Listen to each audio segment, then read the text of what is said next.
Hi guys, it's Angie with Fun Endeavors Tie-Dye Lab. Today let's make another lightning gravity dye.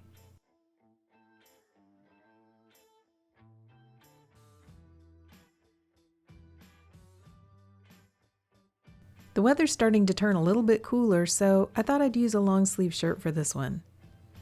I'm going to use a washable marker and just kind of freehand a lightning type design on the shirt.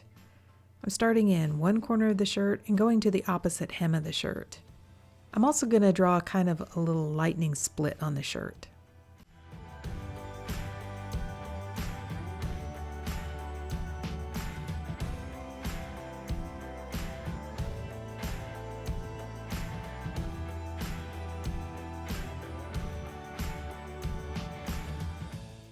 I'm going to start by fan folding the long line that I drew, and I'm going to tie the line with some sinew.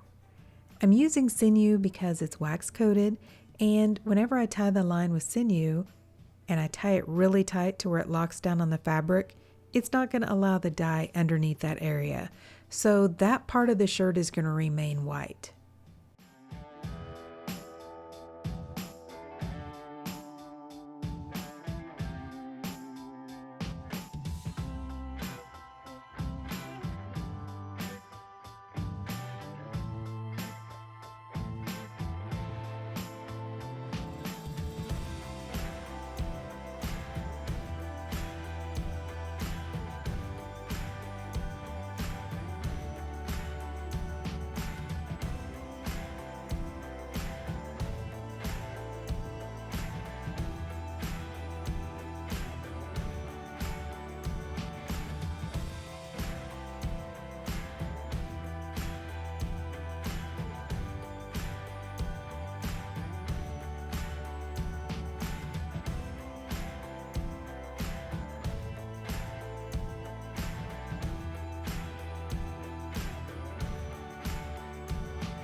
I'm now going to fan fold the other line that I drew on the shirt, and I'm going to tie it with sinew as well. I didn't actually cut the sinew line off that I tied the last time. I'm going to go ahead and incorporate this line into that sinew line.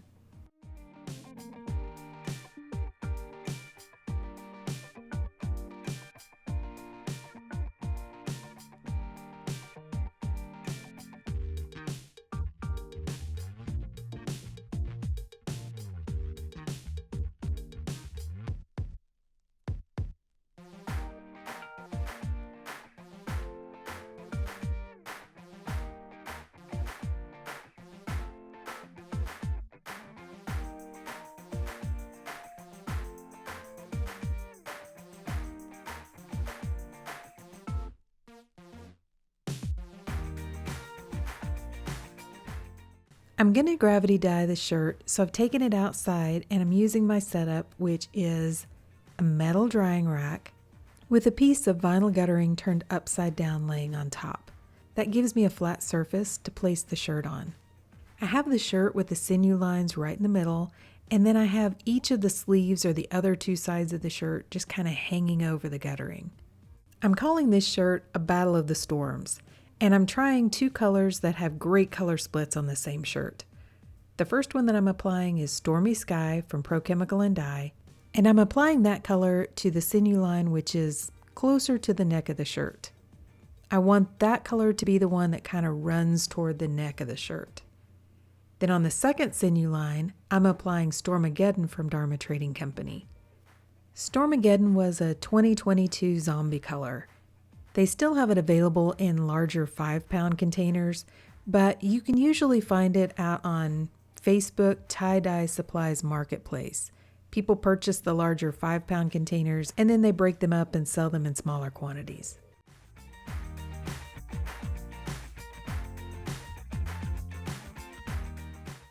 Now I'm going to add an additional sprinkle of soda ash over the top of the dye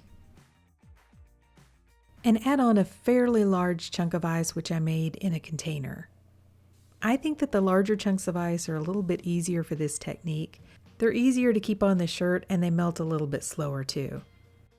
So the intended goal for this shirt is for, as the ice melts and runs through the dye, for the dye to travel down the shirt and the gravity to kind of pull the dye down through the shirt and out to the outer edges of the shirt. So I've included several process photos so you can kind of see how the dye moved as the ice melted. I came back and added just a little bit more of the Stormageddon. That color wasn't moving quite as much, so I just added just a smidge more dye. I didn't add any more ice though. This one chunk of ice was more than enough to get the dye down to the outer edges of the shirt. I know I'm probably going to have some white left because I have some white left now, which is perfectly fine. I kind of think that adds to this technique.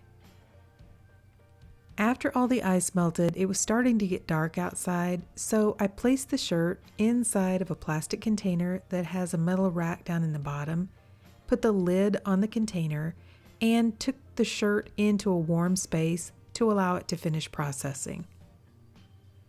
After the shirt was allowed to process for about 24 hours, I started rinsing it in cold water to rinse out the soda ash.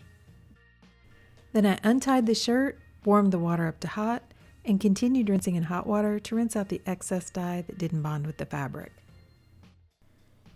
To avoid rinsing for a long time, I normally go ahead and run either some really hot water in my utility sink or in a plastic container of some sort, add a little bit of Blue Dawn dish detergent to the water, and just allow the shirt to soak. I did that and changed out the water when it cooled off and continued that soaking process until the water was almost clear. Then I put the shirt, along with some Dharma's professional textile detergent, into my washing machine and washed it using a hot water cycle. After the shirt was washed and dried, this is what it looks like. Okay, so what do you guys think? So I really love both of these colors. I think they're great colors for color splits. I wanted to put the Stormy Sky closer to where the colors would run up toward the neck of the shirt because in general that tends to be the lighter color. And so I wanted the lighter colors up close to whoever was wearing its face. And I just love this color. I mean, it splits out with the blues and the pinks, the green colors. The Stormageddon in general is kind of a darker color. And I don't really know that this shirt highlights some of the color splits quite as well. I do have some of like the yellow type colors, few of the blue colors, so you can see the color splits. They're just not as dramatic as the color splits from the Stormy Sky. That's kind of what I wanted to do, is I wanted to do a battle of the storms. See which one had the best or the prettiest color splits.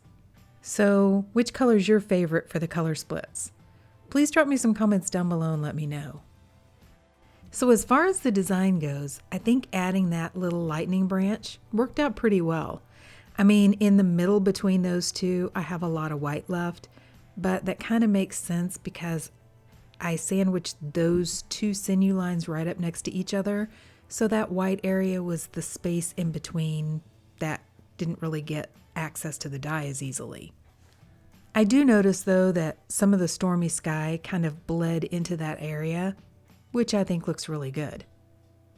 I really love the dye movement on these lightning dyes where the dye just kind of streams down the shirt. And I don't mind the white that's left on this shirt. I actually think it kind of adds to the design, breaks up the colors a little bit. It doesn't bother me on this design.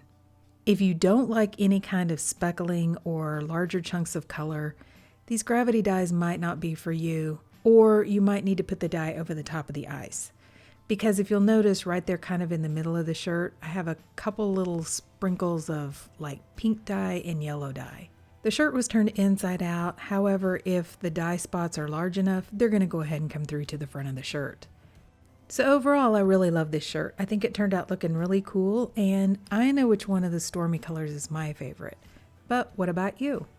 If you're enjoying the content of my YouTube channel, I sure would appreciate it if you would like this video and subscribe to my YouTube channel.